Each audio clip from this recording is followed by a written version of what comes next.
Welcome, dear speakers and audiences. Welcome to this Action Coalition session on Feminist Movements and Leadership. I'm Victoria Budson. I'm head of Global Diversity, Equity, and Inclusion for Bain Capital, and many of you know me from my time at Harvard University. I'll be serving as your moderator today. I want to thank UN Women for convening the Generation Equality Forum and the Government of France for hosting it. Over these next 2 hours, the work on the action coalitions that has been ongoing for the last 2.5 years will culminate in the sharing of commitments and actions. We're excited to launch these coalitions. We will be hearing from our action coalition leaders who are determined to change the lives of women and girls around the globe through their remarkable actions and commitments over these next 5 years. We'll be using live chat as an interactive space, and we encourage you to submit comments. Our team will also be publishing further information and resources throughout the session. We're now happy to share with you an Action Coalition motion story that showcases the journey so far.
It's now my pleasure to introduce Åsa Regner, UN Women Deputy Executive Director, to provide remarks.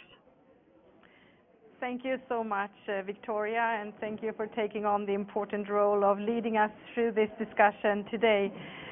Excellencies, colleagues and friends, we are all here because we do think it is extremely important that we reach our goals when it comes that we have designed in the Action Coalition on Feminist Movement and Leadership.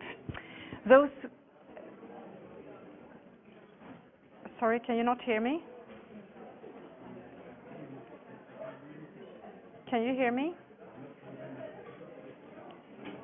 Excuse me, technician, can you hear me?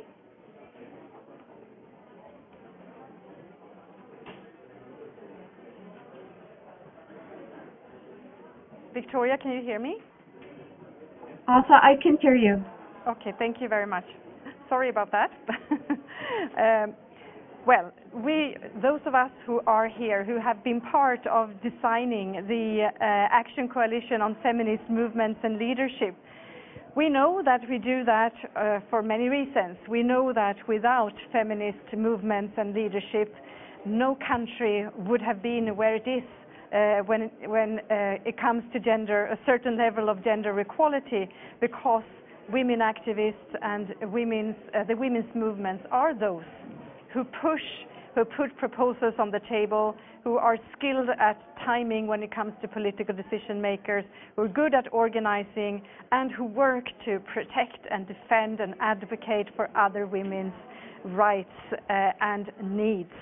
We have seen that not least during the last year and a half in the COVID times, when we know that women were harder hit socioeconomically than men by the crisis. And we also know that, or we saw in many countries, that the already shrinking space for women's organizations and feminist leaders and activists was shrinking even more. And sometimes their space was even more limited because, or in the name, so to speak, of COVID restrictions which were put in place. So we want together to work for 3 particular targets when it comes to the Action Coalition on Feminist Movements and Leadership. Number 1, we want to reach full resourcing and support for them to become sustainable, for the organizations and the work to become sustainable. Secondly, we want to achieve for them to have the ability to carry out their work without fear of reprisal. This is extremely important, and we have seen even more of harassment, of defunding, and even killings of women activists, not only during this last year, but also before. So these are very serious matters. And thirdly, we want to, of course, advance gender equality, justice, peace, and human rights for all from an intersectional approach with these measures and fundings. And as I said, these goals are especially important today because we feel the pushback against gender and human rights. Women in public life are under attack, online and offline. Additionally, as I said, COVID-19 has heightened all aspects of inequality and rolled back hard-won gains in many countries and situations. And we have seen, in spite of all of this, that feminist organizations and movements around the world still have been the front line of COVID-19 response, many times stepping in where governments or societies should have been the response. And instead, these organizations have responded to conflict, climate change, and other disasters. And they remain, in spite of this, chronically under-resourced. Women's rights organizations and movements receive less than 1% of official development assistance, ODA short, committed for gender equality and women's empowerment. Less than 1%. And we also know, and this is a huge issue, that women still remain insufficiently represented in all levels of decision making. And those of you who listened to or took part in the opening of the Generation Equality Forum remember perhaps that the Executive Director of UN Women spoke about the quarter, that women are still only a quarter of parliamentarians, for example. Today we won't go in so much on the problems. We all know them, and that is why we got together in the first place.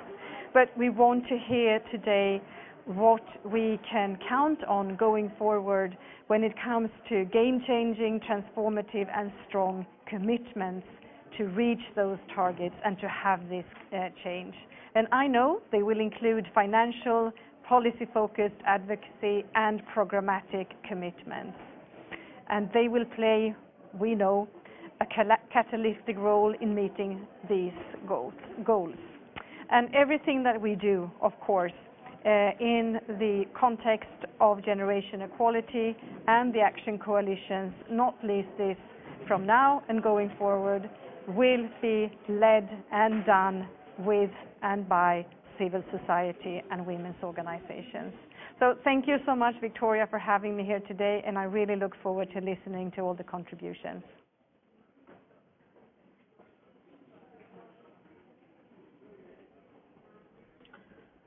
Thank you very much for your remarks. Our next speaker is Geeta Misra. Hi, should I begin?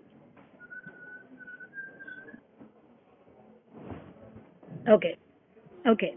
I'm the Executive Director of CREA, and I am honored to present to you the collective commitment developed by the leaders of the Action Coalition on Feminist Movements and Leadership. Collective commitment number 1, increase resources and support for existing funding mechanisms, programs, and funds that provide direct, core, flexible, progressive, multi-year, and sustainable funding to feminist movements and activists, including those that are hard to reach and who have been historically marginalized and criminalized. Hello? Okay, I'm hearing some feedback, but collective commitment number 2, co-create a global alliance on sustainable feminist movements as a multi-stakeholder initiative focused on exponentially increasing, sustaining, and improving financial and political support for women's rights and feminist movements. Collective commitment number 3, continue deepening our understanding of intersectional feminist principles, practices, approaches, and leadership, and further integrate them into the work of our organizations and institutions, as well as the Action Coalition and across the generation equality process. Collective commitment number 4, recognize women's human rights defenders of all ages and in all their diversity to protect and enable safe environments, including online, and to counter the gender-based discrimination and stigma against them. And finally, collective commitment number 5, identify information and data gaps and compile a set of rights-based indicators drawing on and reinforcing related processes underway to strengthen our collective ability to measure, analyze, and deepen our advocacy on civic space trends and progress for feminist mobilization, organizing, and action. Thank you very much.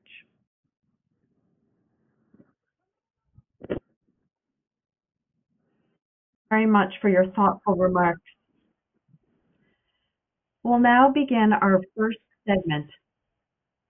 I'd like to welcome the leaders of the Feminist Movement and Leadership Action Coalition.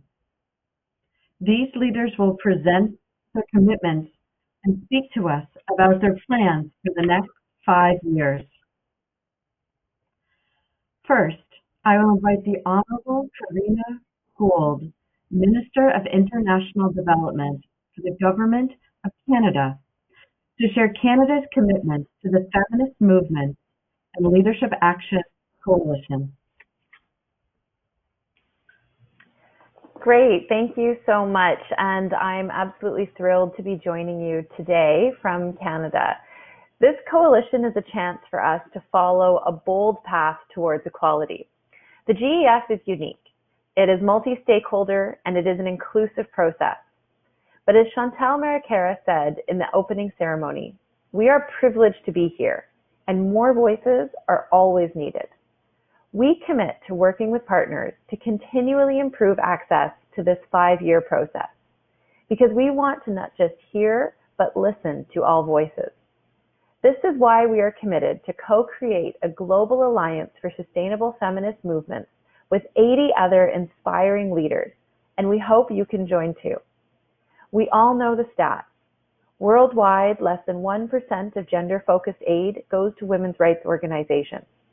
That's why I am proud to share some of our international and domestic commitments across all 4 priority areas of the coalition.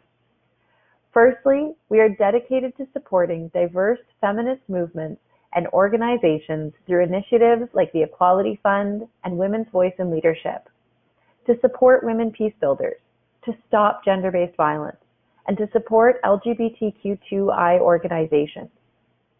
Partnerships like the one we have with the Ford Foundation help bring these initiatives to scale. New types of financing for development must have gender equality at their heart. We are proud to support a project with the Aspen Network of Development Entrepreneurs, Criterion Institute, and Gender Smart to advance best practices in gender lens investing. Secondly, we know gender equality in leadership is crucial. This is why we are proud to support 3 new projects in this area. This is the driving force behind our support for the Interparliamentary Union to advance gender equality in parliaments in Africa and Asia. We will also support civics to strengthen civic education in Colombia. And we will support the Parliamentary Center to support gender-responsive and transparent legislators in Africa. Feminist movements, leaders, human rights defenders, peace builders, and adolescent girl and young feminist leaders also need our collective support to be able to organize and fight for change without fear of reprisal. We are implementing our Voices at Risk guidelines and promoting digital inclusion as a democratic and feminist vision for life online. Thirdly, we are taking action to prevent the pandemic from reversing the gains of women in Canada and around the world. In Canada, the Feminist Response and Recovery Fund is building the capacity of organizations that are addressing gender-based violence.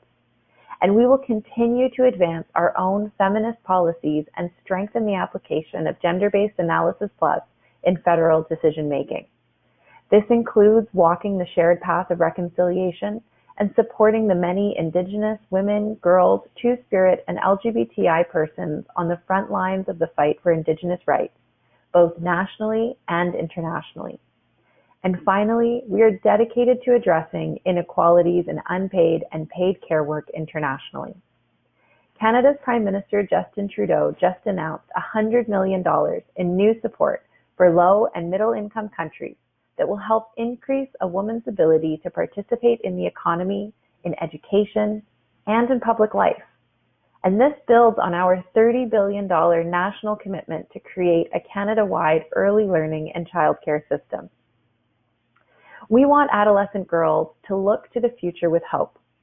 As Prime Minister Trudeau has said, we are a feminist generation, and governments must have a feminist response.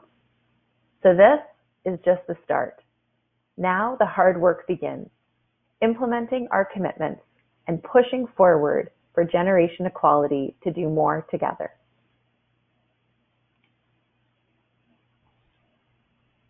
Thank you very much for those thoughtful commitments. We look forward to watching the progress ahead, and congratulations on the $100 million commitment and pledge. It is now my great pleasure to welcome UN High Commissioner Michelle Bachelet. The UN Human Rights Office is the UN entity co-leading this action coalition. I would like to ask you, High Commissioner, what are your views on feminist movements, and what is the role that your office is committing to play as a leader of the action commitments on feminist movements and leadership? Thank you, Rachel. Dear friends, it is a pleasure to be among so many courageous feminists. I thank France and UN Women for bringing us together today. 26 years ago, feminists were at the heart of the landmark Beijing agenda. Today, they continue to be at the forefront of social justice movements around the world, demanding rights and leading efforts against oppression. As a feminist, it is heartening to see our mobilization in the streets and online, our unwavering resistance to backlash, patriarchy, and misogyny, our collective demand for better, more equal, and more just societies for all. Powerful feminist activists and movements have been critical to the advancement of multiple human rights issues everywhere, from combating gender-based violence to advancing sexual and reproductive health and rights to racial justice and climate action. As the international community, we need to support them in our collective struggle against all forms of oppression. And we need to show this support politically, publicly, and financially. The COVID-19 pandemic is threatening hard-won gains, so our efforts to sow division within the feminist movement. The need for action and solidarity has never been stronger, and the UN has a critical role to play, and this is how we commit to playing it. Together with other UN leaders of generation equality, my office has committed to actively promoting an open, safe, and inclusive civic space. We will take concrete progressive steps for the meaningful participation of feminist movements and women human rights defenders of all ages and in all their diversity online and offline. Backlashes come often hand in hand with threats and attacks in public and private spheres. My office commits to strengthening our support to protection networks with a focus on women human rights defenders and movements. We need to enhance our effective response and coordination, including protection from reprisals for cooperating with the UN. With digital divides and online attacks rooted in gender-based discrimination, we also commit to stepping up our advocacy on protecting online civic space, including within the UN system. Our objective is that by 2026, we will have supported and contributed to an accessible, free, and safe internet for all feminist movements, activists, and organizations. OHCHR also commits to increasing awareness, engagement, and access for feminist movements, activists, and organizations to independent human rights mechanisms and bodies at all levels. In addition, we have also joined 4 of our Action Coalition's collective commitments to recognize women human rights defenders and counter stigma against them, to address the data gaps on civic space and work on identifying rights-based indicators, to co-create a global alliance for sustainable feminist movements, and to deepen the integration of an intersectional approach into our collective work. Friends, generation equality gives us the collective energy, power, and vision to heed the call for human rights and justice. I look forward to take this critical step with you. Thank you very much. UN High Commissioner Bachelet, thank you very much for your thoughtful and inspiring comments. It is my pleasure to welcome Antonella Centra, Executive Vice President and General Counsel, Sustainability and Corporate Affairs at Gucci, who will share the commitment.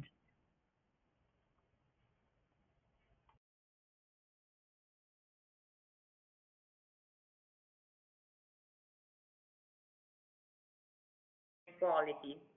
As the private sector lead on the Feminist Movements and Leadership Action Coalition, we commit to provide $2.5 million to fund feminist organizations, groups, movements, and activists, including those who have been historically marginalized and criminalized. We commit to lead a global campaign calling on our community to act for equal, estimated at $15 million in pro bono media placement. We commit to advance gender equal representation, inclusion, and participation at our own company, including gender pay parity for equivalent positions within the organization globally by 2025. And we commit to amplify young feminist voices, a few of whom you will hear from now, because we know that the power of this next generation will transform our future. Thank you.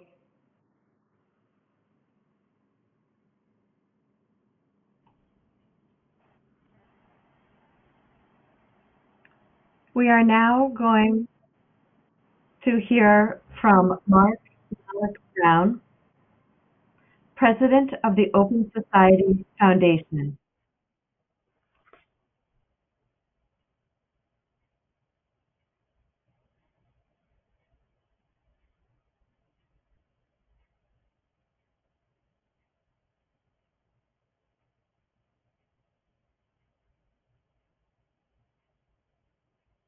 Our technology team is connecting us to President Mark Malek Brown of the Open Society Foundation. As we're waiting for him to be reconnected, We'll see the video. And Mark Malik Brown from the Open Society Foundation. Thank you for joining us. Thank you, and I'm sorry that all of us seem to be plagued by these technical difficulties in this session. But I'm very pleased on behalf of the Open Society Foundation to announce a commitment of more than $100 million over the next 5 years to strengthen feminist-led movements and organizations across a broad range of sectors, from politics and the private sector to civil society and government. I think there's no need to make the case of why this is so important. I think we're all equally committed to fairer, juster, more inclusive societies where women take their rightful place. Not just the top table, but every table where leadership is represented. National governments and international organizations, to communities, mayoral offices, and many other places. But let me also just take this opportunity to add that this is not just a long march, a long journey to the full inclusion of women. Along the way, there are vital side struggles we have to fight. So within our pledge is both a support to the women of Afghanistan whose rights and secular achievements and progress after the last 20 years are now so endangered, and also rights and support to poor women denied basic reproductive health services by aid cuts by the US under the last administration and the British government now. And these arbitrary moves which deny women the most basic rights and control over their lives are the kind of issues we must be alert to, even as we fight for inclusion of women at all levels of decision making that might prevent such capricious, arbitrary decisions against the interests of women in the future. Thank you very much. Mark Malik Brown, thank you very much for those significant and important commitments that have been made. We'll now join together in watching a video created by Gucci. And I'd like to thank Antonella Chenja for setting this up for us.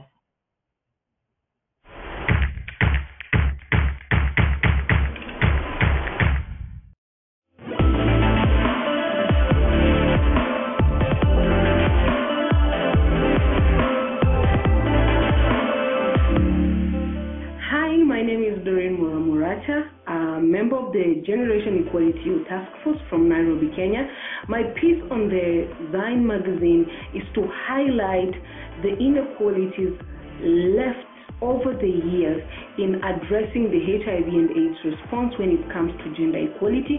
And in order for us to end the HIV and AIDS pandemic, which is actually a burden in sub-Saharan Africa, we need to address these inequalities now.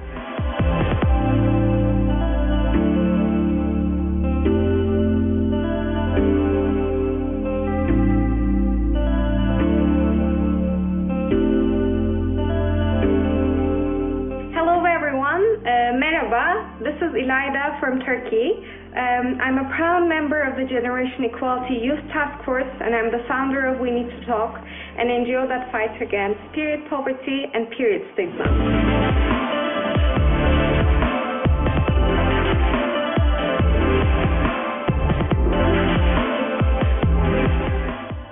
Hi, my name is Zara from Australia, and I'm the core group representative from the Youth Task Force for the Generation Equality Forum in France. This piece reminds me that I must continue to create that change that continues to create a world that is safe for every last sister. My name is Anika Jane Dorothy. I am a member of the Generation Equality Global Youth Task Force from Nairobi, Kenya. It is very important for young people like me in the global south to know that they have a voice in the global arena. We are not okay with the status quo. If we do not speak up, the issues of gender equality will never be mainstreamed. Let us be the generation that ensures the disparities of gender equality end with us. We are all generation equality.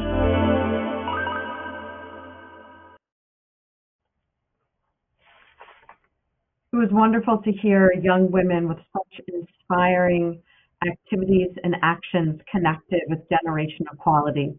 The Young Women's Task Force has been incredibly active and to great effect. I'd like to thank all of our leaders from the first segment for their extraordinary commitments and actions. We look forward to watching your progress together over these 5 years. It's now my pleasure to begin segment 2. We'll begin with Bettina Baldeschi, Chief Executive Officer of the International Women's Development Agency. And I'd like to begin by asking you, what will the International Women's Development Agency be committing to strengthen feminist movements and leadership? Merci beaucoup. Thank you so much.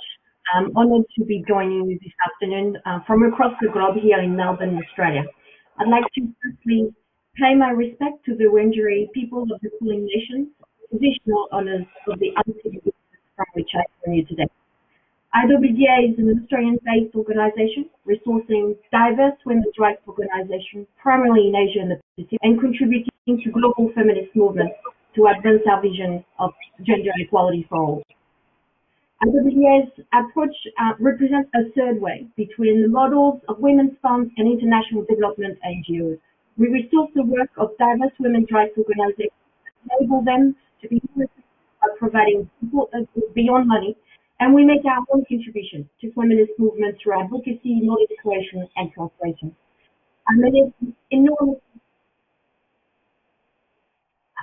I'm enormously proud to lead this organisation as its CEO. Within our mandate, IWDA is honoured to be able to make a number of significant commitments towards the Action Coalition on Feminist Movement and Leadership today. First, IWDA commits to sustain and improve flexible funding, which includes multi-year core support for diverse women's rights organizations, primarily in Asia and the Pacific. We know that women's rights organizations need funding to be, not just to do, so that they can engage with and respond to the complexity of their environment with agility and locally led solutions. As part of this, IWDA commits to grant a minimum of 4.5 million Australian dollars annually to diverse women's rights organizations and a total of 22.5 million over 5 years. Second, IWDA commits to build the availability of individual-level gender-sensitive data that reveals the relationship between gender and poverty through our flagship program, Equality Insights. This has been a priority since Beijing, and it remains a critical gap. We need both the politics and the processes to be aligned to achieve the availability of gender data that gives meaningful starting points for tackling gendered poverty. Building on the significant momentum and growing evidence around women's feminist foreign policies, and also to continue a coalition of diverse feminist organizations to advance and strengthen feminist foreign policy. Fourth and finally, as feminists, we know that to transform the world, we must transform our families. IWDA commits to continue to take action to decolonize our approach to feminism and development. We want to become the best we can be in the world as North-South partnership. We also commit to improve organizational enabling of diversity and inclusion at all levels of our organization, addressing racial injustice and discrimination of all forms. We are devoted to listen, to learn, and act to become an explicitly diverse, inclusive, multi-racist feminist organization whose journey is core to our values and vision. Thank you again, and we look forward to realizing a new world together with feminists here and the forum and around the world. Bettina Baldeschi, thank you very much for your thoughtful remarks from the IWDA. It is my pleasure to invite Birgitte Tazelaar, Director General for International Cooperation of the Government of the Netherlands, to share their commitments. Your Excellencies, dear friends, I am incredibly honored to be here today with such a diversity of stakeholders to celebrate the 25th anniversary of the Beijing Platform for Action. Today we have a unique opportunity to accelerate our joint path towards gender equality. We need to accelerate our impact urgently. especially because the COVID pandemic has a disproportionate impact on women and girls. We all need to step up our game. As the girl in the video just said, the status quo is not okay. So we need to step up our game internationally and domestically. The Netherlands is a proud co-leader on Action Coalition 6. It's inspiring to see the diverse commitment to this Action Coalition and to mark our partnership and our determination for the next 5 years. We will continue to advocate for more political and financial support for women's rights organizations in the Global South. And that's why we have committed our entire SDG 5 fund of 510 million euros to fund feminist movements. Domestically, the Netherlands will establish a statutory quota of at least 30% women and 30% men in supervisory boards of listed companies. We also aim for gender diversity in the top management of the semi-public and public sector. That also means implementing feminist practices in-house. But all of our pledges, commitments, and promises can only be realized if we meaningfully involve young people. So, in true generation equality spirit, I wholeheartedly want to share my time with the Netherlands Youth Ambassador for Sexual and Reproductive Health and Rights, Gender Equality and Bodily Autonomy, Lisa de Pachter, to share our commitment with you. Lisa. Thank you so much, Brigitte. When this movement catalyzed in 1995, I had not been born yet.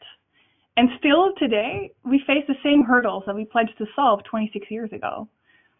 Every day, I feel the urgency to realize the promises that were made in Beijing, to end inequality in the family work division, to give women and girls back their full bodily autonomy, and to stop the eternal desire to be more beautiful. And I'm talking short term, to finish the job within my generation, not those 130 years as some models predict.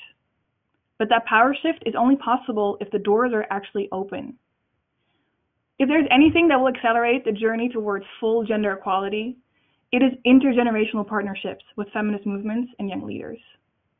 They should be diverse and inclusive, and they should transform the patriarchal, heteronormative, and adult-dominated standards that impact everyone's lives. Only then we can accomplish equality across all genders. There is no access to these spaces for the vast majority of women and girls who need feminist action, not even to this forum. And sometimes, ironically, that is because they are women. And even if they are in these spaces, especially for young women, their participation is certainly not always a given. So in a world where the rights of those historically and newly marginalized are under even more pressure, it is crystal clear that we need to take a stance for women, girls, and the LGBTIQ community. And I call upon you to join us. Thank you.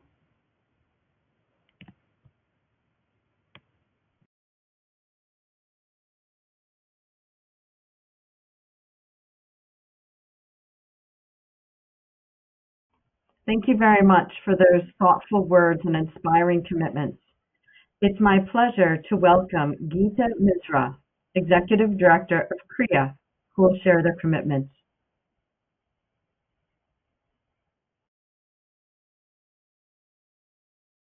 On Action 2, CREA will organize a regional convening each year for 5 years, alternating between the South Asia, East Africa, and the Middle East and North Africa regions.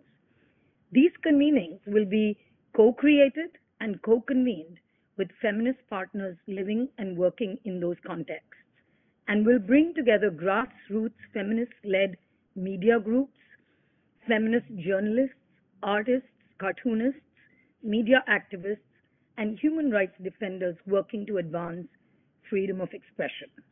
These convenings will be woven into our work as the leader and member of a Global South feminist consortium supported by the Dutch called Our Voices, Our Futures, which will work to strengthen feminist movements to defend and expand civic space.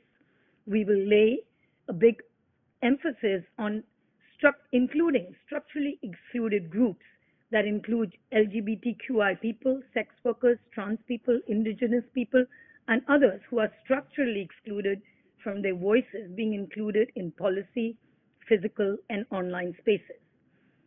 Number 2, on Action 4, Kriya commits to organizing annually for 5 years the Sports, Expression, Leadership, and Freedom Academy, the Self Academy, at the regional level across the South Asia and East Africa region. These academies provide girls and young non-binary people a space to reflect on their bodies, sexualities, identities, and selves using sports, art, technology, and media. They promote a human rights and sexuality affirmative approach in the curriculum. In addition, Kriya has also joined a number of commitments with others. Kriya is committed to the Global Alliance for Sustainable Feminist Movements. It will play an advisory role to the Women Deliver Conference in 2023. Kriya will commits to identifying and analyzing data gaps and feminist data frameworks with Equal Measures 2030, and is also committed to being a member of the Network for Feminist Foreign Policy. As an Action Coalition leader, Kriya is also undertaking collective commitment number 3 on implementing feminist leadership practices within our organization, and number 5 on advancing the protection of women's human rights defenders. Kriya is enormously privileged to work in this Action Coalition along with a number of incredible feminist organizations and allies across sectors. However, we also want to acknowledge that this forum has not been inclusive of all people, many who fight and work alongside us. LGBTQI people, sex workers and their organizations, trans and intersex-led groups, and other structurally excluded groups have not been that visible and are mostly absent. We want to elevate the concerns of our feminist friends and feminist organizations with disabilities who have faced enormous challenges in relationship to accessibility. But we know no forum is perfect, and we know we have to commit to doing better. So moving forward, we believe that this experiment in feminist multilateralism will only succeed if all stakeholders are truly considered equal partners, share power, share voice, and visibility. Thank you.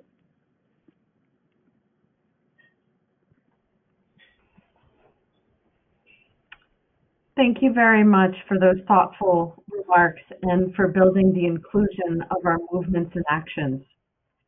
It's my pleasure to now welcome Kubi Rama, who joins us as Executive Director of Gender Links, and she will share their commitments.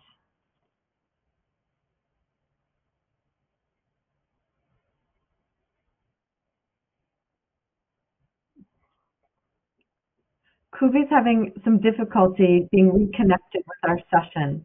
We're moving on to our video, which is the Firestarter video, and it's by 21421.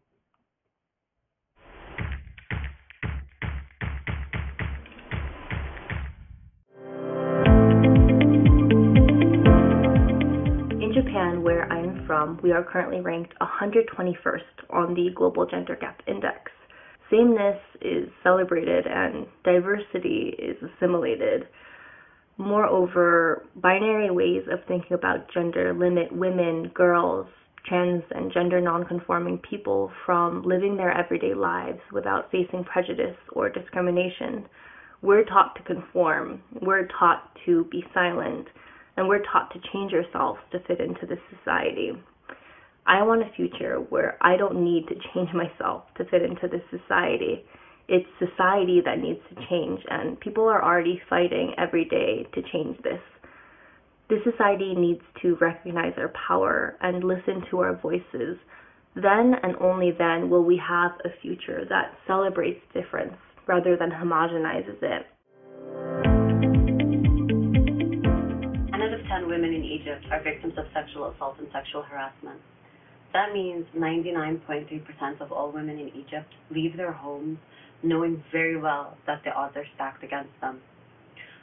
Women in Egypt are fighting other forms of violence as well, such as FGM, marital rape, child marriages, honor killing, or domestic violence. What a feminist future for me would look like